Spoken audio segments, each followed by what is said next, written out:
بسم الله الرحمن الرحيم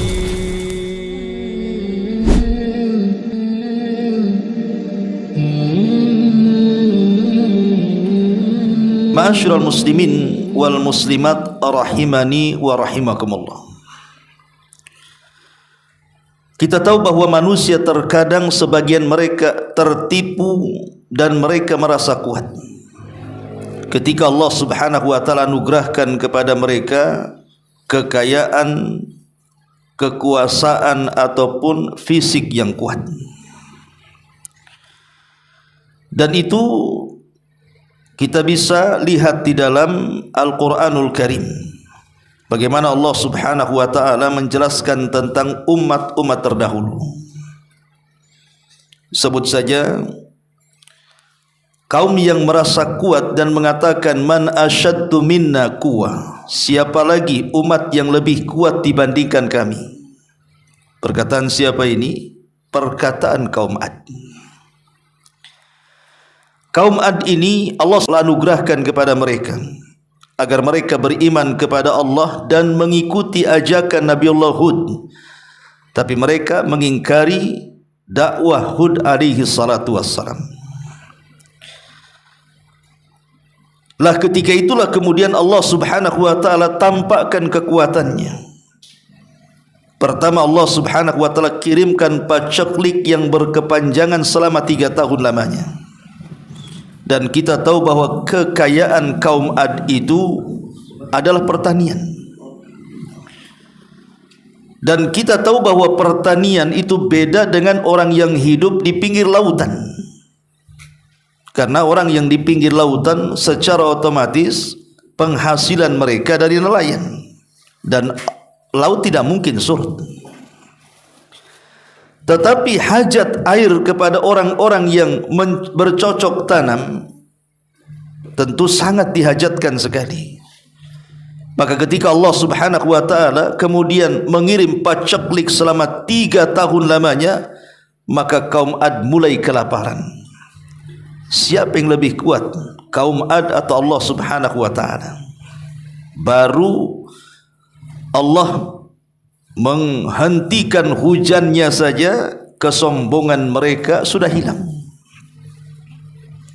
Padahal mereka selalu mengatakan man asyaddu minna quwwah, siapa manusia yang lebih kuat dibandingkan kami, katanya. Akhirnya kemudian sebagian mereka diutus oleh kaum Ad untuk berangkat ke Mekah, karena di Mekah itu ada berhala yang menurut mereka berhala itu bisa menurunkan hujan untuk mereka.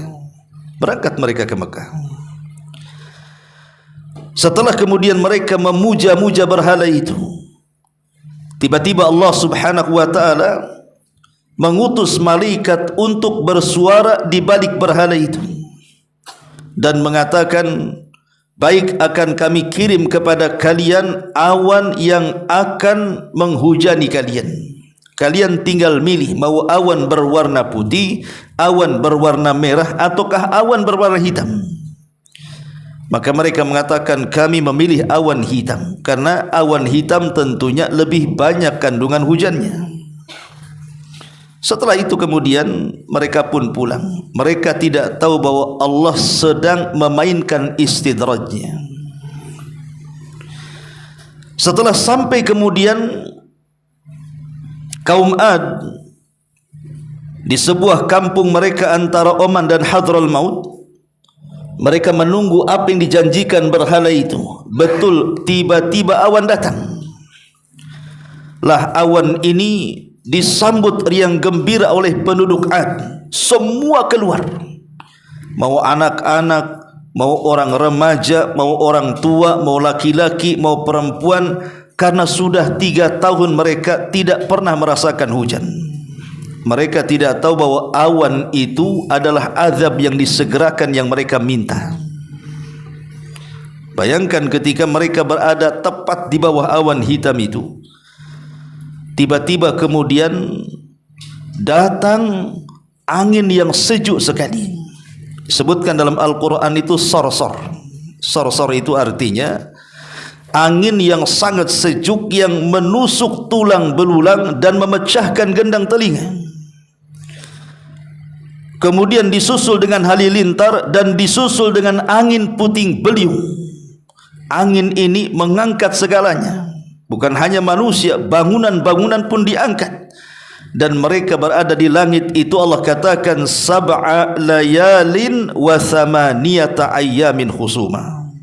7 malam 8 hari mereka berada di langit, diputar-putar angin itu. Setelah kemudian hari ke-8, maka Allah subhanahu wa ta'ala hempaskan kaum Ad yang ada di langit, sehingga Allah katakan ka'ajazin nakhlin khawiyah. Maka mereka dilesatkan dari langit seperti tunggul-tunggul kurma. Kepalanya di bawah, kakinya di atas, semua menancap di bumi, dan tidak ada satupun kaum Ad yang disisakan. Makanya mereka disebut Al-Arab Al-Badiyah, Arab yang sudah musnah, karena tidak ada turunannya. Pertanyaannya, manil quwwah, siapa yang lebih kuat, mereka atau Allah subhanahu wa ta'ala? Kalau kaum Ad saja mereka diberikan kekuatan yang luar biasa, mampu memahat gunung-gunung dan bukit-bukit dijadikan istana, bukan untuk ditempati. Itu hanya mainan mereka saja, hanya hobi saja. Itu saja dihancurkan oleh Allah subhanahu wa ta'ala. Di mana kaum Ad? Mereka tinggal cerita.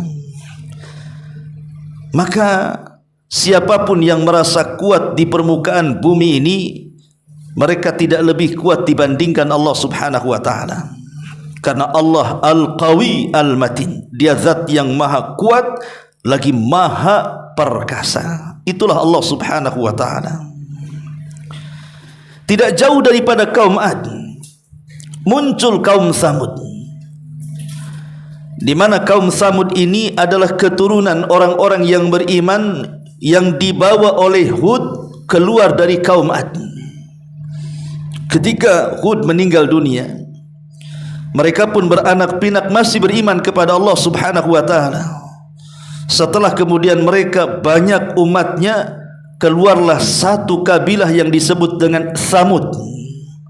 Kurang lebih kekuatannya dengan kaum Ad karena turunannya. Mereka biasa memahat-mahat bukit, memahat-mahat gunung untuk dijadikan istana. Padahal di zaman itu belum ada alat berat seperti yang kita kenal hari ini. Mereka memahat dengan cara manual. Tapi Allah berikan kekuatan sedemikian rupa, diberikan kecerdasan sehingga mereka memiliki seni yang luar biasa, dan peninggalannya masih ada hari ini kaum Tsamud. Bahkan dijadikan salah satu destinasi wisata peninggalan kaum Tsamud, dan bisa kita lihat ya. Lah kaum Tsamud juga merasa mereka sombong karena mereka punya kekuatan fisik. Diutuslah kepada mereka Nabi Allah Saleh alaihi salatu wassalam. Maka Nabi Allah Saleh meminta kepada mereka untuk beriman. Mereka pun kufur, dan mereka berjanji akan beriman kalau Nabi Saleh mengeluarkan mukjizatnya. Berupa apa? Berupa unta yang keluar dari batu. Kenapa mesti batu? Karena mereka suka memahat batu. Apakah Nabi Allah Saleh kemudian menolak? Tidak. Dia berdoa kepada Allah subhanahu wa ta'ala, karena hanya Allah yang bisa mengabulkan permintaannya. Keluarlah unta dari batu itu dalam kondisi hamil, unta usyara. Usyara itu artinya unta yang bunting 9 bulan siap melahirkan. Ketika keluar saja dari batu, unta itu langsung melahirkan anaknya itu. Dan Nabi Saleh alaihi salatu wassalam meminta kepada kaum Tsamud agar jangan mengganggu unta ini.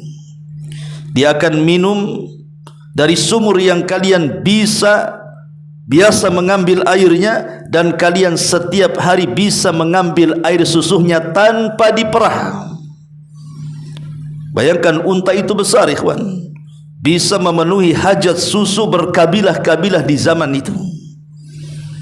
Jadi tidak diperah lagi. Itulah satu-satunya unta keajaiban Allah subhanahu wa ta'ala. Maka dinasabkan kepada Allah naqatullah, karena unta ini keluar air susu seperti keran tanpa diperah. Cukup kita bawa tandan, bawa bejana, kemudian diletakkan di situ, maka sudah penuh dan tinggal pulang kemudian diminum susunya. Nabi Saleh hanya meminta jangan diganggu. Tapi mereka juga tidak beriman kepada Nabi Saleh. Sudah jelas-jelas mata mereka memandang mukjizat yang agung luar biasa keluar unta dari batu. Justru tiba-tiba ada 9 orang tis'u rahtin yang hendak berbuat jahat kepada untanya Nabi Saleh dan hendak menyembelihnya dan membagi-bagi dagingnya untuk dimakan poya-poya dan hura-hura. Pada waktunya akhirnya 9 orang ini kemudian membunuh unta itu. Lah ketika unta itu dibunuh induknya, maka anaknya bersuara. Nabi Saleh tidak tahu kalau untanya dibunuh tuh. Anaknya bersuara 3 kali suara. Baru Nabi Saleh kemudian marah berkhutbah, dan itu seagung-agungnya khutbah Nabi Saleh sebelum meninggalkan kaum Tsamud. Nabi Saleh mengatakan, sudah kukatakan kepada kalian jangan ganggu unta ini, maka aku akan berdoa kepada Allah hidup kalian tinggal 3 hari. Hari pertama muka kalian akan menguning, hari kedua muka kalian akan memerah, dan hari ketiga akan gosong menghitam. Kemudian dia pergi. Betul, setelah Nabi Allah Saleh pergi dengan membawa orang-orang yang beriman, hari pertama datang angin mengubah wajah-wajah mereka. Mulai mereka lunglai. Bayangkan mereka adalah umat yang sangat kuat sekali fisiknya, tapi ketika Allah sudah mulai menurunkan azabnya, mereka tidak punya kekuatan. Mereka hanya terduduk di rumah-rumah mereka. Semua kaum Tsamud terduduk di rumah mereka, tidak memiliki kekuatan apapun. Mulai wajah hari pertama menguning, hari kedua memerah, dan hari ketiga menghitam. Disitulah Allah turunkan Jibril untuk berteriak 1 kali teriakan. Apa yang terjadi? Fa asbahu fi darihim jathimin. Tiba-tiba semua bergelimpangan menjadi mayat di rumah-rumah mereka. Siapa yang lebih kuat? Kaum Tsamud atau Allah Subhanahu wa taala? Di mana kaum Tsamud sekarang? Yang menyombongkan dengan kekuatannya tinggal cerita. Jadi terkadang ada orang itu merasa kuat fisiknya. Boleh jadi mungkin dia seorang petinju, boxing atau yang semacamnya. Terkadang merasa sombong dengan kekuatan fisiknya. Anda tidak lebih kuat daripada kaum Ad dan Tsamud. Tidak perlu sombong di hadapan Allah Subhanahu wa taala. Ma'asyiral muslimin yang dimuliakan Allah Azza wa Jalla. Terkadang yang kedua, manusia tertipu dengan kekuatan, bahwa kekuatan itu ada pada harta. Berapa banyak orang-orang yang kemudian memiliki harta merasa kuat sehingga menindas siapapun yang di bawahnya. Lihat negeri Paman Sam sana, bagaimana presidennya dengan sombongnya luar biasa, akan membakar dan akan menjadikan api di negeri Palestina. Bahkan bukan hanya Palestina, di Jazirah Arab dia akan membuat lautan api. Sebelum lautan api terkena Jazirah Arab, Los Angeles sudah terbakar duluan. Siapa yang lebih kuat? Presiden Amerika atau Allah Subhanahu wa taala? Alat canggih loh. Dari atasnya, dari bawahnya, pasukan pemadamnya tidak sanggup memadamkan api itu, sehingga entah berapa ribu hektar habis ludes dalam hitungan detik, hitungan menit, hitungan hari, dan tidak sampai 1 minggu negeri itu gosong seolah-olah tidak pernah ada negeri indah di tempat itu. Siapa yang lebih kuat? Presiden Amerika atau Allah Subhanahu wa taala? Karena hal yang sama sebenarnya sejarah itu sudah bisa kita ambil hikmah dan pelajaran. Lihat Qarun, Allah Subhanahu wa taala anugerahkan kekayaan yang harusnya kekayaan itu digunakan untuk bersyukur kepada Allah Subhanahu wa taala, menolong para fuqara wal masakin, anak-anak yatim. Intinya dengan kekayaan itu berkhidmat kepada Allah Subhanahu wa taala. Tapi Qarun merasa sombong dengan kekayaannya. Dia ingkari bahwa kekayaan itu datang dari Allah Subhanahu wa taala. Apa yang dikatakan Qarun? Innama utituhu ala ilmin indi. Kekayaan ini, kata Qarun, aku dapati karena kecerdasanku, katanya. Begitulah orang-orang yang diberikan kecerdasan tapi tidak diberikan kejernihan hati. Sebagaimana Syekhul Islam Ibn Taimiyah rahimahullahu taala mengatakan, utu zaka'an wa la yu'tu zaka'an. Orang kalau hanya diberikan kecerdasan dan tidak diberikan kejernihan hati, maka ujungnya pasti menjadi sombong. Seperti Qarun. Dia mengatakan bahwa innama utituhu min ilmin indi. Ini kekayaan karena kecerdasanku. Sombong dengan kekayaannya, sehingga dia mengusir utusan-utusan Nabi Musa untuk mengambil zakat daripada Qarun dan mengatakan ini kekayaan milikku. Dia lupa bahwa kekayaan itu Allah Subhanahu wa taala yang anugerahkan kepadanya. Apa yang terjadi? Allah katakan fa khasafna bihi wa bidarihil ardha. Kami tenggelamkan Qarun dan seluruh kekayaannya ke dasar bumi. Di mana Qarun hari ini? Tinggal cerita, siapa yang lebih kuat, Allah ataukah Qarun? Allah Subhanahu wa taala. Itulah Al-Qawi.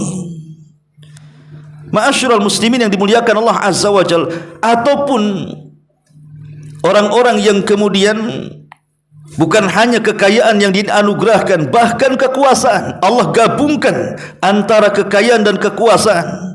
Itu pula yang menjadikan orang sombong di hadapan Allah Subhanahu wa taala, seolah-olah kekuasaan dan kekayaan itulah mereka lebih kuat dibandingkan Allah Subhanahu wa taala. Lihat Fir'aun, kurang apa sombongnya coba. Dia membuat sandiwara dengan Haman supaya masyarakat Mesir percaya bahwa Fir'aun itu Tuhan. Dengan cara apa? Membuat semacam menara tinggi. Kemudian Haman meletakkan daging yang sudah berlumuran darah. Kemudian Fir'aun disuruhnya untuk melesatkan panah, dan panah ini sudah memang diletakkan di daging itu, pura-pura dijatuhkan. Kemudian jatuhlah daging yang berlumuran darah itu ke tanah. Kemudian Haman mengatakan kepada Fir'aun, engkau sudah membunuh Tuhannya Musa. Dari situ kemudian Fir'aun berpidato di hadapan orang Mesir, ana rabbukumul a'la, saya Rabb kalian yang paling tinggi, katanya. Malakum ma'alimtu min ilahin ghairi, aku tidak tahu ada Tuhan selainku, kata Fir'aun. Sombong. Ma'asyiral muslimin yang dimuliakan Allah Azza wa Jalla, apa akibat kesombongannya? Allah Subhanahu wa taala turunkan azab kepada Fir'aun dan dia tidak bisa melepaskan dari azab itu. Dikirimnya kutu, dikirimnya katak, dikirimnya belalang, dikirimnya air menjadi merah padam seolah-olah darah, dikirimnya paceklik yang berkepanjangan.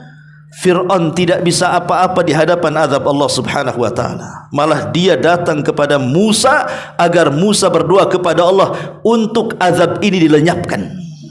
Kalau memang dia Tuhan, kenapa dia tidak menghilangkan azab itu? Kalau memang dia Tuhan, kenapa dia tidak menghilangkan azab yang Allah timpakan kepada mereka? Karena memang Fir'aun bukan Tuhan. Ya, Tuhan jadi-jadian itu.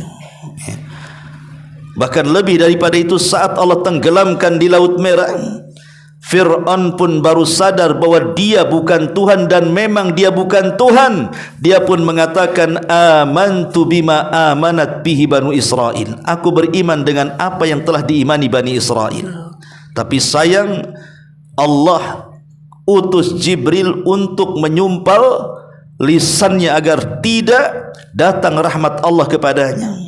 Lihat bagaimana kesombongan Fir'aun yang luar biasa, yang bengisnya na'udzubillah, melakukan genosida setiap hari, membunuh bayi-bayi yang tidak bersalah, merasa dirinya Tuhan, tiba-tiba ditenggelamkan dan mati di lautan. Siapa yang lebih kuat, Fir'aun atau Allah? Di mana Fir'aun? Jadi kisah saja. Bahkan konon mumi yang dimumikan Ramses II itu adalah Fir'aun yang ada di zaman Nabi Musa. Walaupun ini menjadi khilaf para ulama. Ma'asyiral muslimin yang dimuliakan Allah, siapa lagi? Namrud.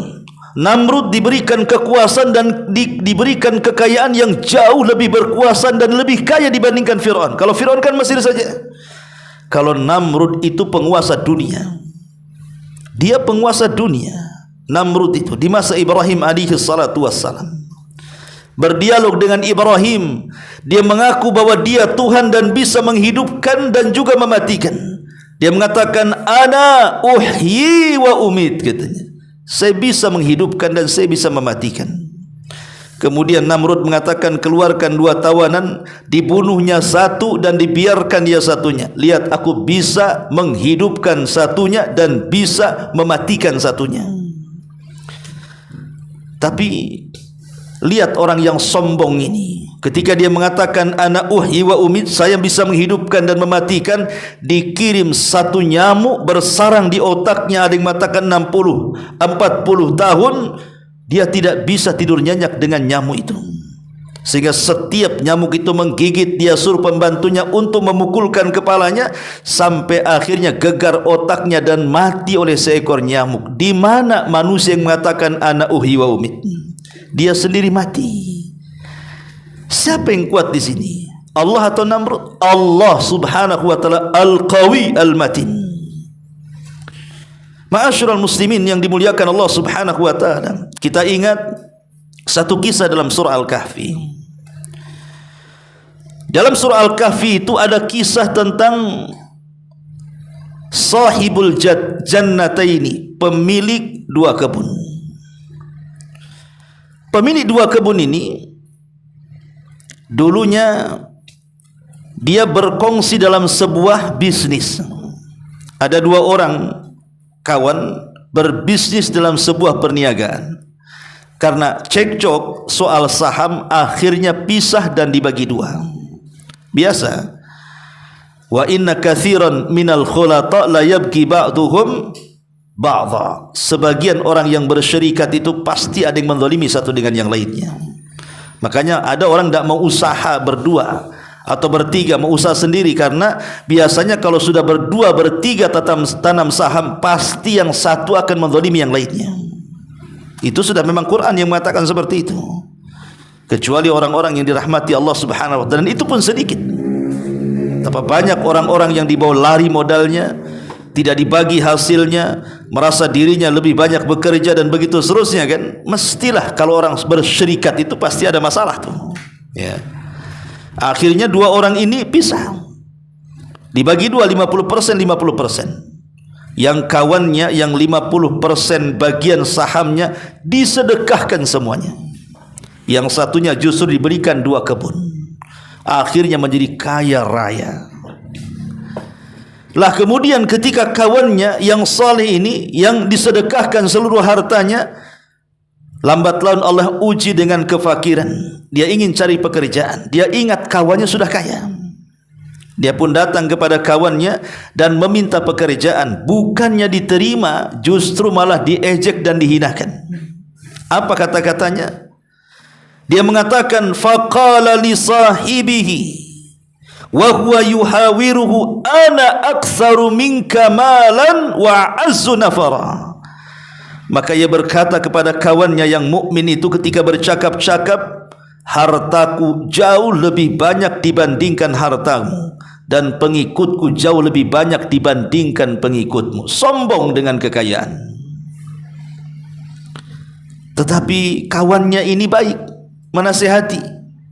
Qala lahu sahibuhu wa huwa yuhawiruhu akafarta billadhi khalaqaka min turabin thumma min nutfatin thumma sawwaka rajula.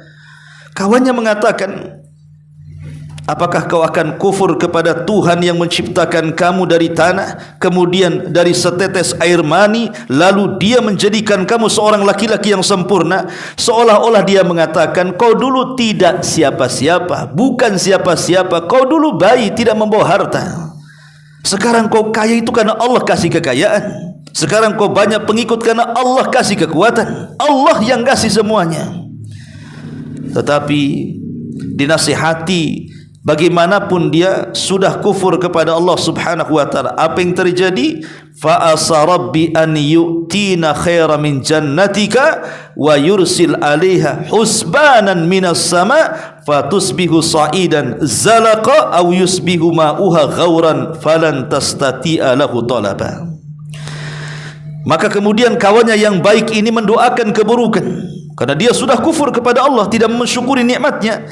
Maka dia mengatakan, mudah-mudahan Tuhanku akan memberikan kepadaku kebun yang jauh lebih baik daripada kebunmu, dan mudah-mudahan dia mengirimkan petir dari langit kepada kebunmu hingga kebun itu menjadi tanah yang licin atau airnya menjadi surut ke dalam tanah, maka sekali-kali kamu tidak akan menemukan air itu lagi. Subhanallah, doa orang yang dizalimi mustajab. Datang azab kepada dua kebun yang sangat subur, yang menghasilkan setiap harinya tanpa ada musim. Tiba-tiba datang halilintar membakar sampai hilang kepara-parapnya.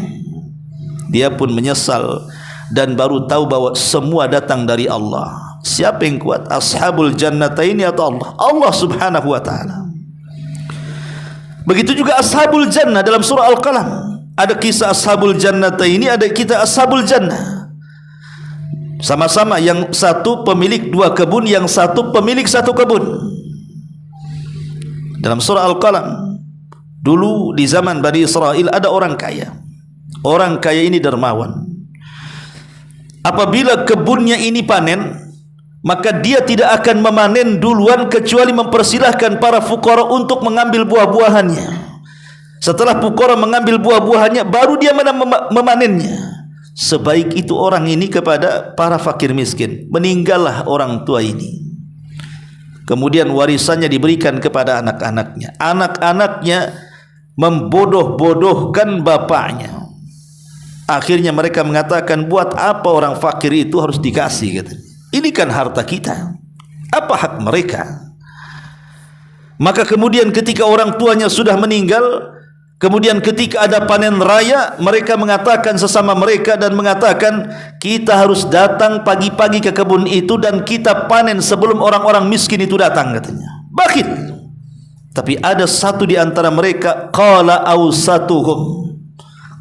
awsatuhum, berkatalah orang yang paling tengah di antara mereka. Maksudnya masih adalah di antara saudara-saudaranya itu yang baik. Bukankah bapak kita begini, janganlah kita lakukan. Tapi karena dia satu lawan 4 orang, kalahlah. Tetap yang 4 orang ini menghasut yang tengah-tengah ini untuk memanen sebelum datang orang-orang miskin itu. Mereka tidak tahu, mereka malam itu merencanakan sebuah makar. Allah sudah membuat makar, dikirim petir malam itu ke kebun. Terjadi kebakaran hebat. Mereka tidak tahu, masih menghayal bahwa besok akan mendapatkan banyak buah, katanya. Orang miskin tidak akan saya kasih, katanya. Berangkat mereka ke kebun di pagi hari. Mereka tidak paham bahwa kebunnya sudah tidak ada. Ketika sampai di kebunnya, mereka enggak percaya bahwa itu kebunnya. Kemudian mereka berputar-putar lagi dan mengatakan, jangan-jangan ini bukan kebun kami. Tapi namanya kebunnya, ya berputar sampai di situ lagi, sampai di situ lagi. Baru mereka sadar bahwa apa yang mereka angan-angankan rupanya tidak sebagaimana yang Allah kehendaki. Wa makaru makran wa makarna makran wallahu khairul makirin. Silahkan kalian buat makar, Allah punya makar sendiri. Tetapi sebaik-baik makar adalah makar Allah subhanahu wa ta'ala. Mana kekikiran orang-orang ashabul jannah ini. Lihat kekuatan Allah subhanahu wa ta'ala, luar biasa. Ma'asyiral muslimin yang dimuliakan Allah azza wa jalla, bahkan iblis sekalipun. Iblis ini adalah makhluk yang Allah berikan kekuatan, lebih kuat dibandingkan Namrud, lebih kuat dibandingkan Fir'aun, lebih kuat dibandingkan kaum Ad. Ketika dia sombong di hadapan Allah, dia mengatakan, ana khairum minhu khalaqtani min nar wa khalaqtahu min tin. Aku lebih baik dibandingkan Adam. Kau ciptakan aku dari api sementara kau ciptakan Adam dari tanah. Mana iblis sekarang? Allah usir dari surga dan dia tidak bisa apa-apa. Ra'sul syar, bayangkan, penghulunya keburukan, tidak bisa apa-apa dengan kekuatan Allah. Akhirnya dia diturunkan ke bumi oleh Allah subhanahu wa ta'ala, pun tidak punya kekuatan. Ma'asyiral muslimin yang dimuliakan Allah azza wa jalla, intinya bahwa kalau kita melihat sejarah-sejarah, maka teranglah bagi kita tentang makna nama Allah Al-Qawi Al-Matin. Ma'asyiral muslimin yang dimuliakan Allah Azza wa Jalla, baik kita akan masuk setelah kita mendengar cerita biar nyambung pembahasannya. Sebagian para ulama ketika memberikan definisi al-qawi al-matin, apa al-qawi dan apa itu al-matin? Ada yang mengatakan bahawa al-qawi ay kamilul quwwati la aqwa minhu subhanahu. Al-qawi itu adalah kesempurnaan kekuatan dan tidak ada zat yang lebih kuat dibandingkan Allah Subhanahu wa taala.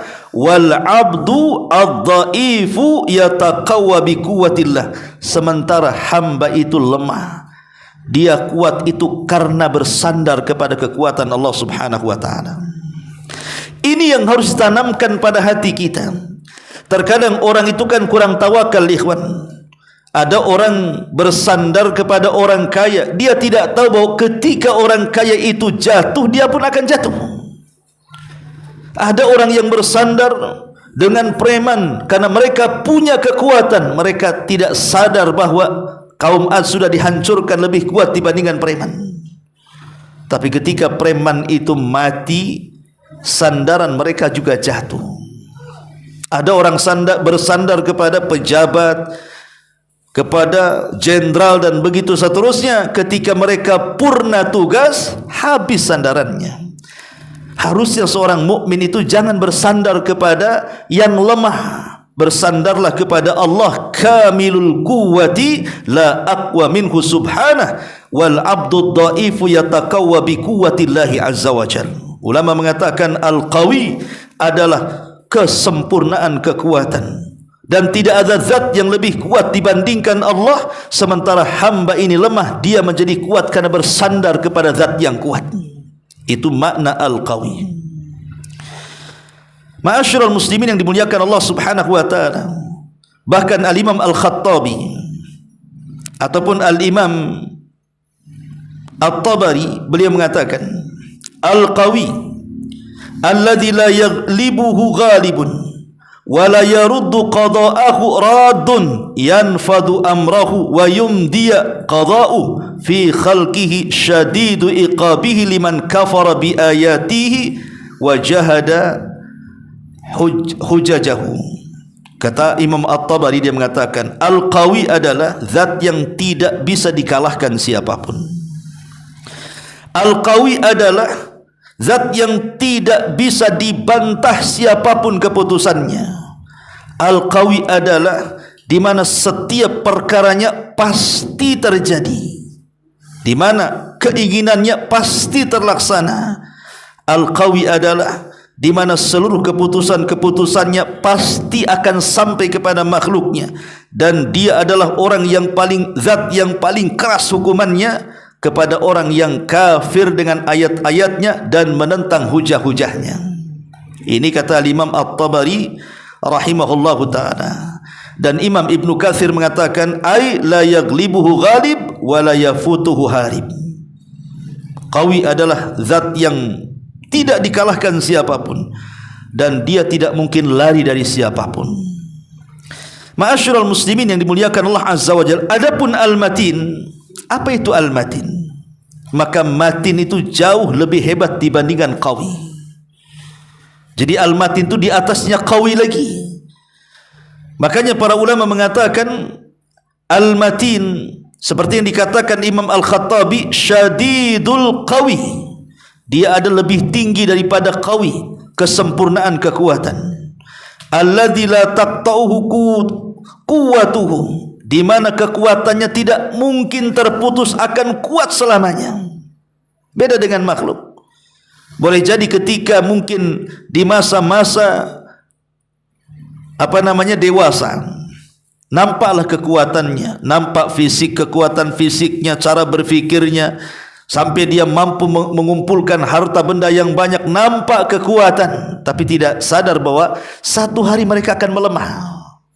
Ketika kemudian umur semakin panjang kepada mereka, mereka pun sudah menua, terkadang daya pikir dan ingat pun sudah mulai hilang, dan mereka tidak bisa mengambil manfaat dari harta yang mereka kumpulkan. Kecerdasan mulai hilang, pandangan mereka mulai kabur, telinga mereka mulai budek, cara berfikir mereka mulai nyanyok dan begitu seterusnya. Itu makhluk, tapi Allah kekuatannya tidak terputus. Itulah Al-Matin.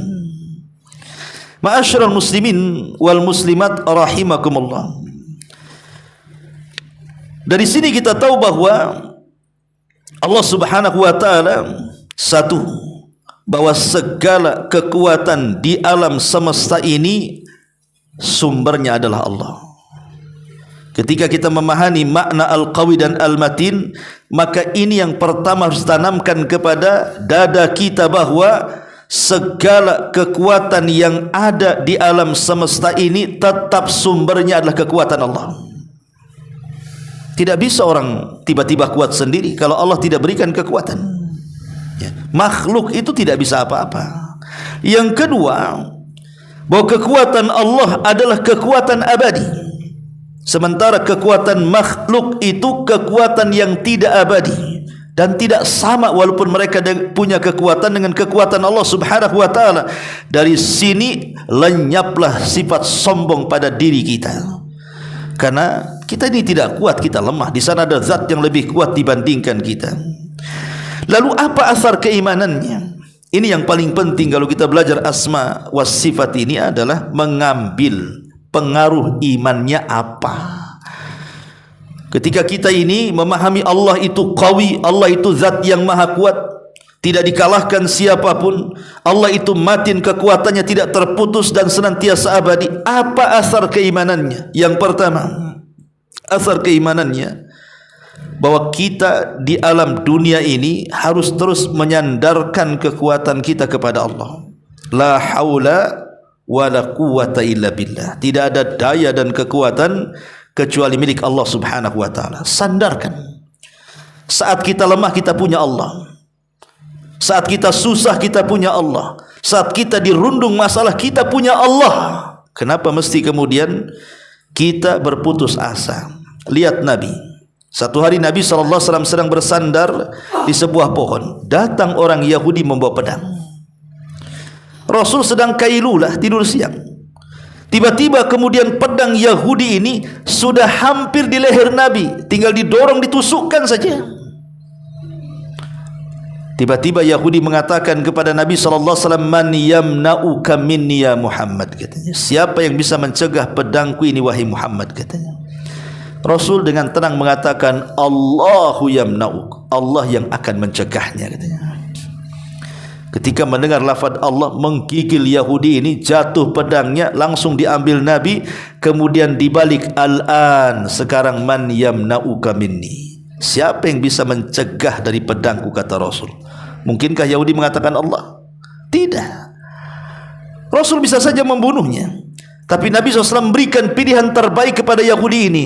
Baik, saya tidak akan membunuhmu, kata Rasul, tapi bagaimana kalau kutawarkan masuklah ke agamaku. Lihat bagaimana ketika Rasul mengatakan Allah, semua berubah. Kenapa kita tidak mengatakan seperti itu? Ketika ada masalah, saya tidak sedih karena ada Allah. Ketika Nabi SAW berada di gua, kemudian utusan Abu Jahal itu sudah mondar-mandir di atas gua, yang kata Abu Bakar, kalau seandainya kusandarkan saja kakiku, tentu mereka akan melihatnya. Tapi Rasul mengatakan kepada Abu Bakar, "La tahzan ya Abu Bakrin, ma dhannuka bisnaini Allahu thalithuhuma." Jangan sedih wahai Abu Bakar, bagaimana dengan dua orang sementara yang ketiganya Allah? Kita tidak berdua, di sana ada Allah, kata Rasul. Dari situlah tenang Abu Bakar Siddiq radhiyallahu an, dan Allah selamatkan Abu Bakar dan Rasul, padahal pasukan Abu Jahal dua mundar-mandir itu di atas gua itu. Siapa yang menolong Rasul dan Abu Bakar? Allah, karena Allah zat yang maha kuat. Ma'asyiral muslimin yang dimuliakan Allah Subhanahu wa taala. Yang kedua, selain kita tetap menyandarkan urusan kita kepada Allah, karena Dia satu-satunya zat yang maha kuat, yang maha kaya, yang maha perkasa, yang mampu memberikan segalanya. Yang kedua, husnut tawakkul 'alal qawi. Maka kita harus memperindah tawakal kita kepada Allah Subhanahu wa taala. Harus memperindah, karena kita yakin Allah itu kuat, dan orang kuatlah yang bisa menolong yang lemah. Kita yakin Allah itu kaya, orang kayalah yang bisa menolong yang miskin, dan begitu seterusnya. Zat yang maha kuat, zat yang maha kaya, zat yang maha perkasa, bisa menghukum siapa saja. Itulah Al-Qawi, Allah subhanahu wa ta'ala. Maka dengan meyakini Ismullah Al-Qawi, maka semakin tawakal kita kepada Allah subhanahu wa ta'ala, bahwa tidak ada sandaran yang paling tepat kecuali bersandar kepada Allah subhanahu wa ta'ala. Kemudian yang ketiga, at-tawadhu, melahirkan akhlak rendah diri. Kita ini makhluk lemah, apa yang disombongkan? Jangan tertipu dengan kekayaan, jangan tertipu dengan pangkat dan jabatan. Akhirnya kalian congkak di permukaan bumi. Ada zat yang lebih kuat dibandingkan kalian, dan sejarah sudah membuktikannya. Kaum Ad, kaum Thamud, kaum Sodom, dan kaum-kaum yang lainnya, kaum Syuaib, bagaimana Allah azab mereka. Kalian makhluk yang sangat lemah sekali. Makanya satu hari Abdullah bin Mas'ud radhiyallahu an, dikisahkan Abu Mas'ud ini dia marah kepada budaknya. Kemudian dia pun mencemeti budaknya, mencambuk budaknya. Dia tidak sadar di belakang dia ada Nabi SAW, dan budaknya melihat Rasul. Abu Mas'ud tidak melihat Rasul. Kata budaknya kepada Nabi SAW, tolonglah aku wahai Nabi Allah. Maka Rasul SAW mengatakan kepada Abu Mas'ud tanpa sadar, mengatakan, innallaha aqdar alaika minka ala hadzal ghulam. Hei Abu Mas'ud, Allah lebih sanggup untuk melakukan yang jauh lebih dahsyat kepadamu dibandingkan apa yang kau lakukan kepada budakmu, katanya. Kaget Abu Mas'ud ketika melihat rupanya Nabi di belakang. Sejak itu mengatakan, wallahi ya Rasulullah adrib mamlukan ba'dahu abada. Setelah ini Rasul, saya tidak akan memukul hamba siapapun sampai aku mati, katanya.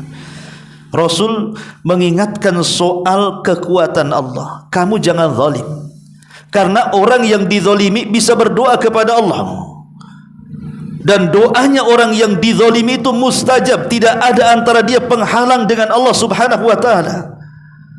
Bahkan Allah subhanahu wa ta'ala mengatakan, wa bi izzati wa jalali la ansurannahu hatta walau ba'dahin, kata Allah. Kalau ada orang yang dizalimi berdoa kepada Allah, maka Allah berfirman, demi kemuliaanku sendiri, kata Allah, aku akan tolong dia sampai batas waktu yang ditentukan. Berapa banyak orang-orang yang dizalimi ketika berdoa, maka orang yang zalim langsung kemudian dibinasakan Allah subhanahu wa ta'ala. Dan kita lihat dalam kehidupan kita, berapa banyak orang-orang yang suka berbuat zalim dibinasakan oleh Allah subhanahu wa ta'ala. Maka jangan pernah sombong, karena yang berhak sombong itu adalah Allah, karena dia zat yang maha kuat. Ini yang ketiga. Yang keempat, al-istikhdam an-nafi lil quwwati al-mawhubah fil haqqi fi khidmatil wahib.